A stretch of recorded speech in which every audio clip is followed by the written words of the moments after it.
বাংলাদেশের মধ্যে সবচেয়ে বড় আলুর বাজার শ্যামবাজার। আপনারা জানেন সারা বাংলাদেশ থেকে লোকজন এসে এখান থেকে আলু নিয়ে যায়। এখান থেকে যত বড় বড় বাজার রয়েছে ঢাকায়, যত আড়ত রয়েছে সব আড়তদাররা এখান থেকে আলু নিয়ে যায়। আপনারা প্রতিটি ঘরের সাইজ দেখুন, বিশাল বড় একটি ক্রিকেট মাঠের মতো।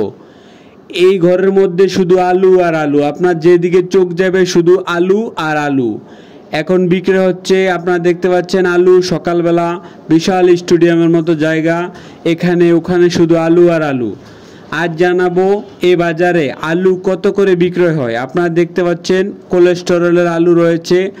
এখন কৃষকের ঘরে রাখার আলু নেই, সব কোলেস্টেরলের আলু, ভালো মানের বাছাই করা আলু। আপনারা বস্তার মধ্যে দেখেই বুঝতে পারছেন।